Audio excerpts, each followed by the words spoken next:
Hello, everybody. Welcome to the program, and especially welcome to Colonel Douglas Macgregor. Nice to see you again. Right. Uh, let's start. There's so much going on. We just talked about the attack that turned out not to be an attack on an airbase and an aircraft in Murmansk, very close to the Finnish and this Norwegian border. It's about 200 miles, not even 120 miles from the Finnish border to Murmansk, and about 300 miles from Norway, and a little more from Sweden.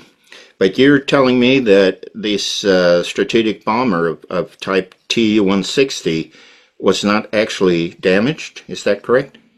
No, that's right. Subsequent satellite passes over the Murmansk Air Base that you mentioned didn't show any evidence for an attack or any damage whatsoever. So I have a feeling that was another either deliberate misleading report or just a hoax. We're Okay. getting more of those now. And usually when you get more hoaxes and ridiculous statements that are not grounded in fact, it indicates that you're nearing the end of something. Mm, And I have a feeling that we're nearing the end of this disaster in Ukraine. yeah. It doesn't seem that way at first glance, but actually, I think it is. If I could just say very briefly at the beginning, Mm, I don't know what it's like for you in Sweden right now, but we in the United States feel like we are riding on a comet, hurtling through space without really knowing the final destination, although it doesn't look very attractive. We've got so many problems here at home. What you are seeing happen in Great Britain, France, Germany, other places is also coming here. mm, It's not as open and violent yet, but it's beginning. mm. And I think we're going to see this across the West. The internal contradictions, if you will, of our societies are becoming increasingly harder and harder to conceal. So this has an impact on what we do overseas. And I think right now you have a similar phenomenon in the Middle East and to some extent in Ukraine. I mean, to give you a quick example of some things that were just reported to me by very credible sources. It appears that the Ukrainians, in the context of this foolish incursion into Russia, where they seem to have targeted and harmed civilians as well as whatever else they could find, and did it kill at least 80 border patrol types and soldiers. They seem intent on attacking this nuclear plant Right. that is in Kursk. And this is, of course, very concerning. They seem to have targeted to the extent that they could the cooling system there, although, as far as I know, it's been brought under control. Right. And President Putin spoke very recently and said, within the last 24 hours, and said there will be no negotiations at this point with Kiev, none. Hmm. So that's a very important development because up until this point, there had been lots of noises uh, coming out of the Kremlin suggesting that there was a willingness to compromise and pointing to things that could be done. He seems to have decided it's over. Yeah. And his point is that Kiev is doing irreparable harm to the Ukrainian people. I think he's now in a position where he has to strike back dramatically. Now, I'm not talking about the incursion. That's never been a huge issue for the Russians. I think what happened there is very simply we provided good satellite intelligence as regarding where there were very few Russian troops. There were openings that could be penetrated, and that's what they did. Those Ukrainian forces that are there now are being systematically decimated and destroyed. So there's no great danger in that sense to Russia. But the most recent report suggests that the Ukrainians are using 155 millimeter shells associated with the standard NATO artillery that contain chemicals. Yeah. Uh, and that is an extremely dangerous thing. First of all, let's understand something. The use of chemical weapons is outlawed underneath under the Geneva Convention. It seems they're using chlorine. I Okay. don't know what else they may be using. Chlorine, of course, as your viewers know, is terrible because it sinks into the earth and it absolutely permanently destroys agriculture, ruins the environment. It's the worst possible thing I can imagine. Hmm. So that seems to be ongoing, and that is a new development that we have not seen previously. I Yeah. don't know how the Russians are going to respond, but I think they're going to respond very, very violently and much more so than they would have otherwise. A lot of people ask over and over and over again, Why isn't Russia moving more decisively? Why do they seem to be so deliberate and slow? And I think that there are two reasons. One has always been that President Putin does not want to sacrifice Russian lives in uniform. He really doesn't. If he can avoid it, he wants to avoid it. But I also think he's never really wanted to kill large numbers of Ukrainians, contrary to popular belief. I think now this is changing, and that's very dangerous, and it's very tragic. Hmm. That's the first thing. And then if we look briefly at the Middle East, things there are escalating. Yeah. We are pouring more and more fuel onto that fire, bringing more and more weapon systems, armaments into the region. Additional carrier battle groups, guided missile submarines. I'm sure we also have attack subs there. We have our newest aircraft, our best aircraft from not just the F-35C that flies for the carriers, but also F-22s in Italy, B-52s, I'm told, in Qatar and other places. Despite whatever anybody says about wanting peace, there certainly is no evidence for it in the Middle East. And so I don't want to sit here and say that a war there, a major war is inevitable, but it certainly looks as though it's extremely difficult to avoid. So against that backdrop, I hope people in Sweden are beginning to question the wisdom of doing what they've done regarding NATO. Hmm. Because I've thought for a very long time that organization was dead man walking anyway. And I think they need to wake up and understand that they have introduced themselves into the potential fights of others that probably don't interest them, Yeah. and attracted attention, particularly from the Kremlin, that was unnecessary. Absolutely unnecessary.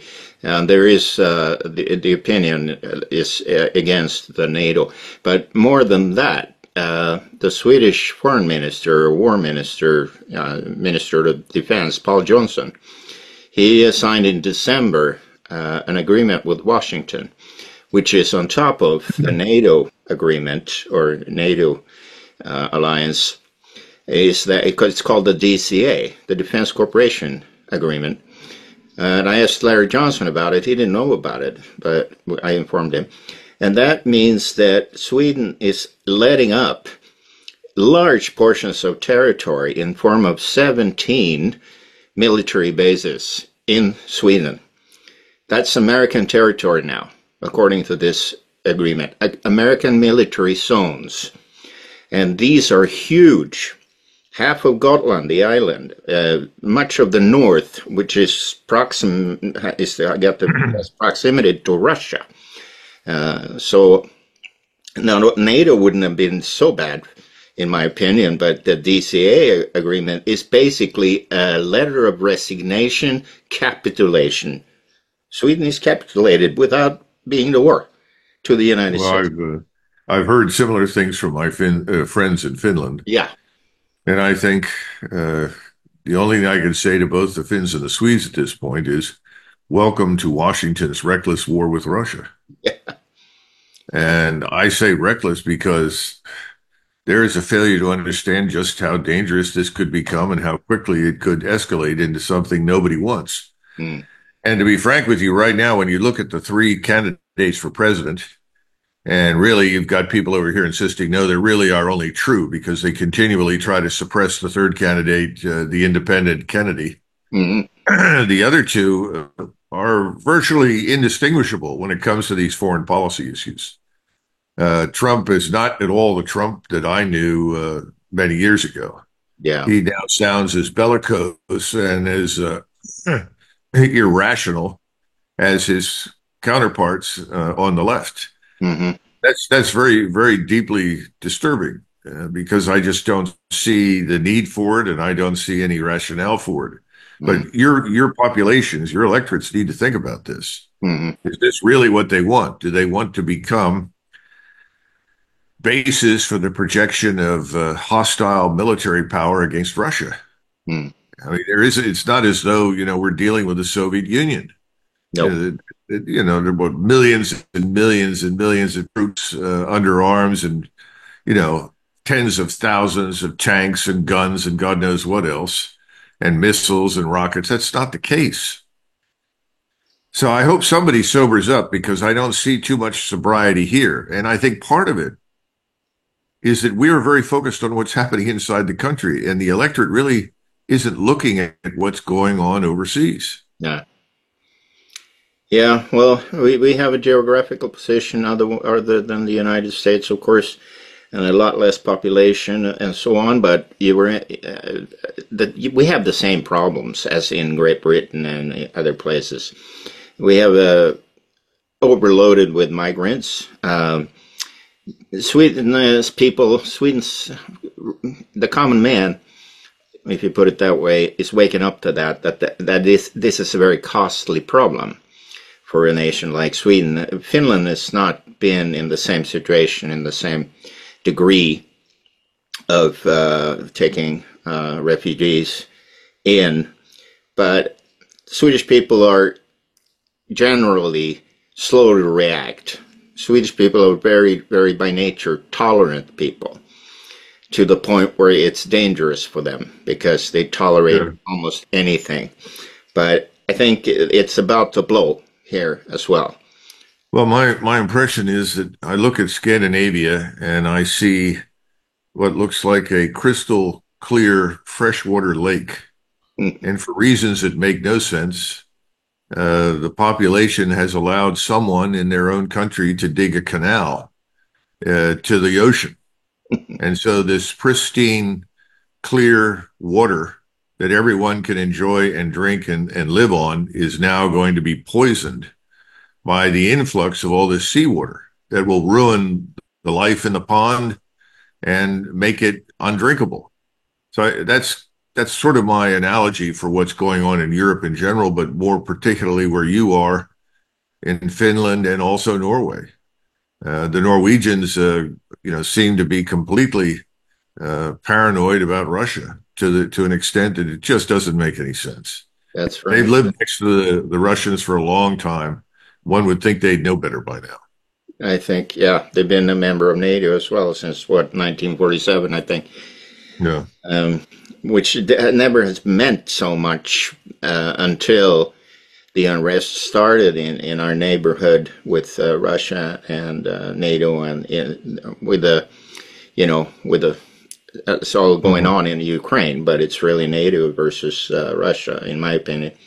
Now, Uh, here's something for your audience to also consider. Just within the last 24 hours, the Chinese foreign minister has sent a message on behalf of President Xi to the people in Iran, telling them that if they are attacked and Iranian sovereignty is at risk, that the Chinese people will support them.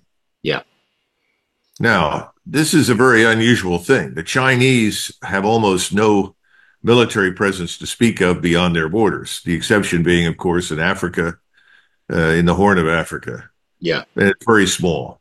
It's obviously not designed for world conquest or anything else. And the Chinese are focused primarily on this Belt and Road project, which everyone tries to equate in the United States with some sort of sinister, evil thing. They're simply trying to build the foundation for commerce between themselves and the rest of the people that live on the Eurasian landmass in Africa. Uh, I think we should be involved in that in the sense that we should be building fast sea transport and fast modern trains in the United States to rapidly move goods and products between the East and the West Coast, the West and the East Coast. We can actually move things faster that way than they can get across Eurasia right now. hmm I'm sure that will change, but that's true at the moment. yeah, I think the Chinese are now saying for the first time, we see our fate as an independent country linked to yours. And at the same time, bear in mind that the Russians are in very great strength in Iran. They haven't simply brought in missiles and radars, electronic warfare equipment, and so forth in great quantities, by the way. There are also thousands of Russians on the ground over there, technicians, military assistants. They are there to ensure that all of this equipment works. This is a bad set of conditions right now because it would be a mistake to treat what's happening in Ukraine as completely divorced from what's happening in the Middle East. yeah, And just as Mr. Zelensky has been, in my judgment, irrationally aggressive towards Russia at this late stage when the life of his country is running out. I mean, Ukraine is on life support now. There aren't very many people left in that country, and they're predicting that in a few years it will only be as many as perhaps 15 million left. Catastrophe, down from over 40 million. Right. Now, you look at that situation and then look what's happening in the Middle East. And Mr. Netanyahu is being very much like Mr. Zelensky, irrationally aggressive. He's already in trouble with Hamas. Hamas is by no means defeated. That disaster, that atrocity continues without interruption. People are dying there every day and every night, and the entire Islamic world is watching. And there is a coalescing, if you will, of Islamic states against Israel that the world has never seen. Yeah. Shiites and Sunnis. People are looking primarily at Iran and Hezbollah and the Houthis, but behind the scenes, there are the other Arab states and the Turks, and their populations are enraged. And yet he continues to insist he's going to go into Lebanon. And he thinks that if he can provoke the Iranians to unleashing their counter strike, that he will then present himself and Israel as a victim that everyone has to help. It's a very strange sort of situation because he is the author of this development. And that's becoming increasingly clear. And we also look back on the 7th of October, where it's very difficult to see that as having happened other than deliberately on the part of the Israelis. I was there in February of 2020. The security system around Gaza was excellent. They knew within seconds whoever took a shot at them. They knew everything that was happening on the ground in that area day in and day out. And now we have these testimonies of Israeli soldiers and the women who were in uniform, who were in a cell specifically designed to watch 24 hours a day, 7 days a week, what was happening in Gaza, who say, we alerted everyone to this. And it should not have been, a surprise. And the same thing for the deputy chief of military intelligence in Egypt. Said 2 days beforehand, I personally informed them that this attack was coming. Yet what happened? Well, it's not just what happened. It's what this became. It became a trigger for this larger mass expulsion and murder campaign in Gaza, which has brought the region to the brink of war. Yeah. And we are very much part of that. We have been unconditionally supporting whatever they do without thinking about the consequences for ourselves, let alone other people. So now you have China and Russia who are obviously aligned. There should be no question in anybody's mind about that. But the rest of the world, when you look at the others, some 84 countries that want to join BRICS, this new economic structure, I don't see how this goes on for any length of time without it breaking down everything in the West, breaking down us, breaking you down. I hope not, but it looks grim right now. And that's why I said at the beginning, we here feel as though we're riding the comet across space and we just don't know when it's going to strike and what it's going to move into. Yeah, that's a good metaphor.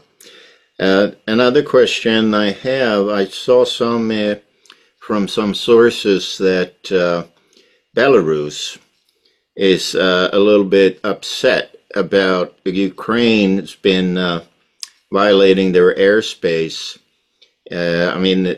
Belarus borders northern Ukraine and borders Russia in the northeast or the north. Is Belarus, do they possess any military power, or how do you know? Well, there are only 8 million people that live there, and that's a very small country with a very large geographical reach, but small population. I think the Belarusians are preeminently concerned with staying out of conflict. But they do have Russian air defense forces there. They do have some Russian troops on the ground, as well as their own. And for better or worse, the Belarusians know that they are joined with Russia at the hip. Yeah. And if Russia is dragged into something major against us, then they will unavoidably join it. Yeah. But that's not to say they want that. And they have tried to mediate. They've done all sorts of things to find a way forward. It just hasn't worked. but there's still a large concentration of Russian military power up there, but it's not oriented towards the west. It's oriented towards the south, Yeah, just north of Kiev, exactly. inside Russia. So, Yeah, other than being part of the larger integrated air and missile defenses, I don't see any evidence that Belarus is looking for a fight. But it has concerns, and what you just mentioned is a legitimate concern. yeah, And see, the sad part is that Zelensky, who's on his last legs, has an interest too. It's dragging us in. I mean, why else would he use chemical warheads against the Russians? He knows what that's likely to precipitate. yeah. I mean, we went to war in 1991. Prime Minister Margaret Thatcher made it very clear to the Iraqi government that if they utilized their chemical weapons, that she reserved the right to employ nuclear weapons against them in response. Hmm. This is catastrophic, Yeah, catastrophically stupid. And no one in Washington seems to be paying much attention. If they are, it's hard to imagine why they would let these things go on. yeah. It's really remarkable. I mean, we don't get that much news about Washington here over here, but being interested in these things, I can access all the American information, the Russian information, and so forth. So, but the Swedish media is exactly like the one in the United States. They do not report anything of substance at all. Sweden has a very big crime problem, and they do their best to suppress information about the crime problem in Sweden, which is absolutely horrendous. There's shootings, bombings, and it's conflict between foreign-born gangs, and the police can't do anything about it. But the politicians sit still, the media sits still.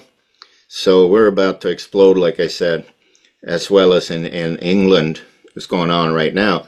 And we just criticized Keir Starmer, the newly elected president, or prime minister, I should say, in England, because what he has done is he's gone out and said, well, these are right-wing extremists and fascists. We gotta hit them hard. We're gonna put them in jail, all of them. And these are ordinary people. Well, Regular that's the people. listen, this is the standard Yeah. left-wing Bolshevik response. Yeah. This was the genius of Bolshevism. Hurl abuse and allegations at your opponent that obviously you are guilty of, but the opponent is not, and tarnish the opponent with your own crimes and criminality. Present yourself as the victim. Now, this is not new, but people have got to wake up. Yeah. And unfortunately, when I look at these globalist elites and what they're trying to do, which is effectively erase our borders and ultimately erase us, Yeah. turn us into some sort of amorphous mass of nameless, uh, sedated consumers who will march in whatever direction they tell us to go. Yeah. And this has got to be stopped. And I think the populations are the only ones that can do it. If you sit around and wait for someone with courage in the government to stand up and say something, I think all of them are, no, they're on some sort of payroll. They don't want to take any risks under any circumstances. They're concerned preeminently about themselves. Exactly. And Swedes ought to be concerned at this point, as the rest of the Europeans, with their survival. Stop allowing yourselves to be shamed. When people object to whatever happened 500 years ago, it's a lot of nonsense. None of us is responsible for what our ancestors did, and none of us is responsible for the people they slept with. So let's stop right now and move out of that particular blind alley. So I don't know what to tell you except that I think things here will also eventually explode. Yeah. Yeah. Well, the globalists, we call them globalist parasites. In our conversations that I do on my Swedish show every day, and they call us useless eaters. And they try to do depopulation issues in more ways than one. So you're absolutely right. People need to wake up. I do my best to do it over here in this small populated area that's called Sweden. But Mhm. Swedes are very hard to do. You got to shake them up really before they wake up, I unfortunately. wonder what people think will be on that island in the Baltic. Yeah, on Gotland. Yeah, that's very disturbing. Yeah, that is I would disturbing. think the Swedes would be extremely concerned about that. Yeah, but they're not yet. They still think it's us revving a fire range, and they've expanded it quite a lot. That'll fall under Washington any minute because the agreement is already signed. I don't know. I think you ought to throw the government out and renounce any of these treaties and agreements. Yeah, very. Fortunately, none of these agreements can be eradicated. They can be. We can leave NATO, and thereby that agreement also be forfeited. So it's not all totally dark, but we need someone in power to lead the way. But at Well, the people need moment, to remember that alliances are only useful if you benefit from them in some way. yeah, exactly. I mean, that's something that people need to understand. There's no point in allying yourself with people who are reckless, dangerous, and bent on war. And Exactly. that's the last thing that I would do. Yeah, If there were forces standing on your borders, missiles, rockets, and artillery pointed at your country, that would be something else entirely. yeah, But there wasn't. There isn't. that's right. Yeah, last time Sweden was involved in a war, which is basically 200 years ago, it was by alliance. Sweden has never, yeah, well, back in the 1700s and way back, we fought our own wars, but we used mostly mercenaries, but the Swedish king used to ride in the front. 1632, Gustav II was killed in a battle in Lützen. We, Yes. that was There are probably, monuments to him all over Germany. yeah, exactly. But the point is, this world today is a little different, and there's no real requirement for that. No, So, but that doesn't mean that you should give up your independence and sovereignty. Well, the bottom line is that I think President Putin is no longer going to negotiate with anybody in Ukraine. I don't see that there's evidence for any willingness to sit down and talk much to us anymore. I think they figured out we lie prolifically about everything. Uh, so we'll see what happens next. But it's hard for me to believe that hostilities in the Middle East will not spread to Ukraine exactly. unless something can be done very soon to put an end to the conflict in Ukraine. And that, if I were a European, that would be my top priority. Yeah, but it seems the other way around. Both the incompetent leader of Germany, Schulz, the Uh, unelected president of the European Union, Ursula von der Leyen, she's recently stated again, we put 1,000 billion into Ukraine and we'll keep doing it to the last Ukrainian. well, I think they just announced, or maybe it was Schultz that just announced that he's going to have support for Ukraine next year. Hmm. The truth is that we and our European allies should suspend all military aid to Ukraine immediately. Yeah, We should then offer humanitarian assistance, which is desperately needed over there, but make it abundantly clear that we are no longer going to aid this regime. And those things will put a stop to the war, in my judgment, very, very quickly. hmm, And then someone has to step forward and offer to negotiate, but do so without preconditions. This nonsense that the Russians all have to get on their knees and pray for forgiveness before they show up to talk has got to go away. yeah.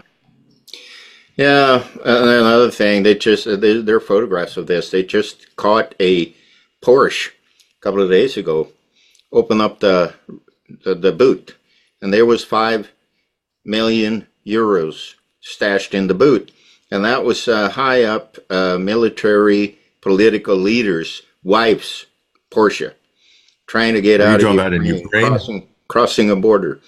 Yeah. Well, of course. I mean, this is That's why I say, clearly the end game has begun in Ukraine. We saw this in Afghanistan and Iraq.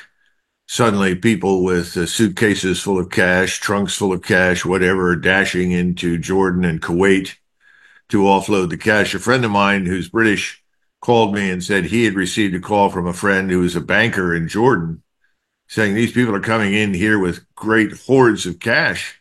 He said, I can't count it. And he said, what do you think I should do? And so my friend said to him, why don't you charge them 3% for counting it? And Yeah. he said, you think they'll do that? He said, I'm sure they will. So Mm, sure enough, he did. So the banks in Kuwait and Jordan have made out reasonably well, I guess, by charging 3% to count great mountains of cash. But all of this cash was from us. How did it get there? yeah. How did it end up in these places? And I think you're going to see the same thing in Ukraine, and eventually all of those people will be leaving. You're aware, of course, that Zelensky and his wife just bought a beautiful Tuscan villa Yeah. on a vineyard, and she, I guess, purchased a Bugatti. I'm sure the Bugatti automobiles are nice, but I need a Bugatti like I need a hole bored in my head. I mean, this is absurd. So when people have that kind of money to throw around, you have to ask the question, where did it come from? Well, we all know Mm, this is graft, corruption on an Olympic scale. exactly. Yeah. Sweden, if you look at per capita, is one of the biggest contributors of weapons and monies to Ukraine. If you take the number per capita, so we're just the same here.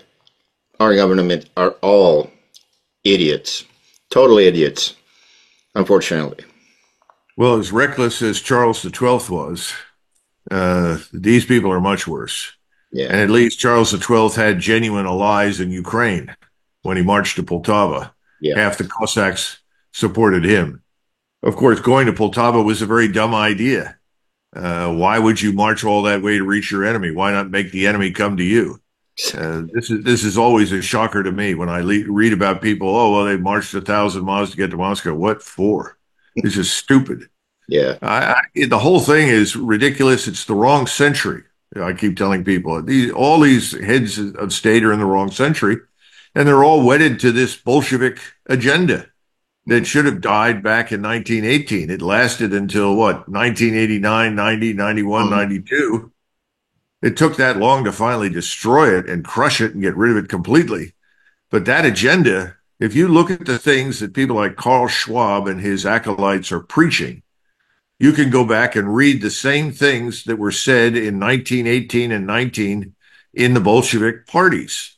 Their revolution. We're going to do X. I remember reading about the women in particular were very radical and talked about sex should be treated as something as commonplace as urination. It's just another bodily function, and suspend all this business about the family. You want a divorce, you send a postcard to Moscow, tell us you're divorced. You want to get married, send us a postcard, tell us you're married. Who cares? Of course, this created chaos. And by the time Lenin dies, even the communists were reining all of this in because they knew the state can't survive. The society was tearing itself apart. Well, today the shoe is on the other foot. And I'm sure the Russians are bemused by this enthusiasm in WEF and the EU and across Europe and in the United States for all of these crazy policies designed to turn men into women, women into men, and insist that men have babies and so forth, and pronouns and all this garbage. yeah. It's just garbage, and it all needs to go away. Couldn't agree with you more. Well, Colonel, I know you have a busy schedule, so I'll get you out of here. I just want to congratulate you as well on your work with Our Country, Our Choice. We wish that we had someone like you that did a similar thing over here. We don't, but we might be someone out there. Well, we're going to launch an IT platform. It's All right. launched by One Truth Media, which is a parent company. Okay. And this is going to be a free speech platform that cannot be stopped and canceled. Mm-hmm. And it will allow people to pay a fee And effectively, once you're on there, unless you talk about how much you want to destroy the United States or the West, Okay. or you want to engage in pornographic activity, those are absolutely forbidden. They're not acceptable. You can come on this thing. You can talk to people. You can post videos. You can write articles. You can exchange views. And the way we're setting it up in the United States, we're making it possible for anyone who goes on there who is upset with something and what's happening to effectively write something, press a button, and send it to everybody that governs them, from the county and the town all the way to the top of the country, whatever they want to do. And then they can also get on there and communicate with everybody else across the United States who agrees with them. And Okay. we think this same platform would be incredibly useful to you in Europe, for the Germans, the French, Absolutely. Yeah. everybody. When it's gonna, is that in the near future? One, three. Yeah, that's about the 25th of August. Okay, that's very And soon. I'll get you some information on it when it comes out. We'll make sure you see the launch videos and everything. I think this is going to be huge, and we're already assembling legal teams to take on the obvious enemies that will come out of the woodwork. Yeah. But there will be a fee to get on there if you want to take action. Now, if you just want to read through things, look at things, you can do that for nothing. But if you want to be able to do what I just described, write things, post things, talk to others, take actions, and it'll link you to all the organizations that are of interest to you. If you say I'm against the trafficking of children, bang, Hmm. suddenly the 52 organizations in the United States that agree with you are linked to you. You are linked to them. In other words, we want people to self-organize. Yeah. Does that make sense? That sounds wonderful. Really, really good. Okay. I'll, So I'll we'll be in touch on that. And yeah. in the meantime, I wish you and everyone in Sweden all the best. And whatever you do, don't apologize for a damn thing. Defend your country. Thank you very much, Colonel. I'll see you Bye again then. Bye bye. bye.